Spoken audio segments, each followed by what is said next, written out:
we've got Belal Muhammad taking on Lyman Good, and this one's fun. This one is fun. Belal, remember the name Muhammad, is one of those fighters that's just so hard to look good against. He reminds me a lot of George St. Pierre. Heavy, hard-nosed grappler. He just wants to grind on you. Good submission game, but he's a decision machine. Out of his 16 wins, he's got 11 of those by decision. He's got some good power striking. However, he uses it to kind of set up his takedowns. He uses striking when he's only in close range. He stays outside where his opponents can't really touch him, and then he closes that range extremely fast to get in on a takedown, grab the body lock, and he's one of these guys that can just body his opponents. I mean, pick them up over his head, slam them to the mat. You cannot deny this man on his takedowns. Once he gets to the mat, he transitions almost immediately to the back. He's got excellent wrist control. He's got excellent ability to backpack his opponents, which if you're new to the sport of MMA, that's when you get back control on somebody and you're there the whole rest of the round. They can't get you off. You wear him like a backpack and you're in a choke threat constantly. He's got really good boxing, a good lead left hook. And like I said, he's just so hard to look good against. He's got an excellent gas tank. This is one of those guys that can go a full 15 minutes and be all set to go. So, I mean, it's hard. It's so hard. Belal Muhammad is one of those guys that he's just on a run, man. And you've got to have a very specific skill set or you've got to clip him to get him off. You've got to have incredible takedown defense to stop him. He's so hard to get around. And Lyman Good is the kind of guy that I just don't know if he's got it. He's incredibly physically strong. Lyman Good is the reincarnation of Vitor Belfort. Like this guy, he looks like he was sculpted by an angel. And I think he's on all the testosterone. He's on all the steroids. He's absolutely massive, insanely explosive. He's got a big right hand. He's got a sneaky head kick, and he's got really heavy leg kicks that he likes to chip away with. Now, I know I made the comparison to Vitor, but this guy reminds me of Yoel Romero, the way that he explodes and then resets to get his gas tank back and then explodes again. That's really how this guy fights. He's got good killer instinct, and he's training with Shane Burgos, who fights later on the card. I always like to see teammates that are training well together. But I think this is a bad match. So Belal Muhammad is 1-2 in his last 3 fights. However, he was on a 4-fight winning streak before that, and he's coming off of an impressive third-round submission of Takashi Sato, who gave him a hell of a fight that night.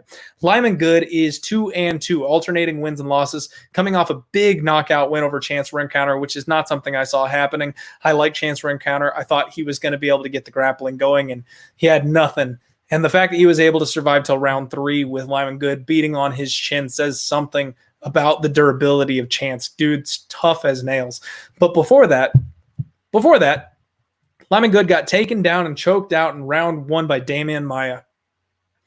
Damian Maia and Belal Muhammad are built very similar, folks.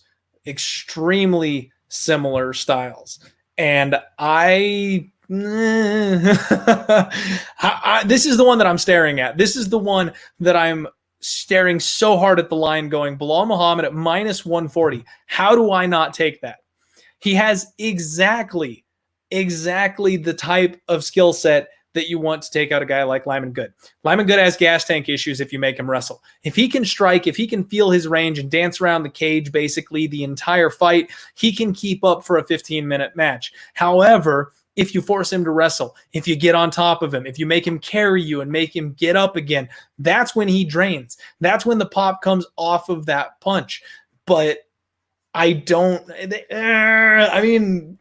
Muhammad is discount Damian Maia. He's not quite on that level, but he's got the right skill set. I don't know, guys. I'm passing on this one. I think Belal Muhammad is the right side. He can win by decision. He can win by submission. But that power of Lyman Good, and Good seems to be turning stuff up. I mean, the fight against Rencounter was solid. But again, before that, I mean, he fought to a split with Elizu Zaleski dos Santos, but that was all the way back in 2017. So we can't read a ton into that. And he knocked out Ben Saunders. That doesn't tell us a whole lot either. Ben Saunders is shot. So this is one that, as much as I think Belal Muhammad is the right side, I simply can't touch. It's one that I'm too scared to risk my money on. All right. Eddie, what's up, buddy? Best bets, my man. So I'm going to go over all my bets at the end of the show. I'm hitting on them as we go through on each fight breakdown, but I will recap it at the end. So if you're watching this later on and it's on replay, you can find all my action at the end. I'm getting caught up here. Boston Nick taking Roberson at plus 275. Nice, man. By knockout. I like it. All right. Muay Thai. Be nice. Be nice in my chat room. Belal is not half the takedown artist Damian Maia is. Nailed it. And that right there is what I'm talking about, Gabe. I want to take Belal Muhammad. I believe that he's got exactly what you need to take down Lyman Good and do what he needs to do. However, I don't know if he can do it. I mean, Good is such a brick shit house. He's so strong physically. And I know Belal Muhammad is a strong guy as well. I'm not discounting him there at all. But just because Damian Maia was able to do it doesn't mean anybody else is going to be able to. Even old Damian Maia was levels above a lot of other people. I think Belal, but I'm not sold on it. This is another one of those ones where I wouldn't be shocked if Lyman Good lands one of those big old bombs. And yeah, right there, Kadir saying that Belal's going to get knocked out. And I wouldn't be surprised, man. Would not be surprised. Muay Thai. All right, you saucy wench. You do what you want to do. Random question, different card. Do you think Bumblebee is out of the UFC? Oh, definitely. I'm sorry, Jamie.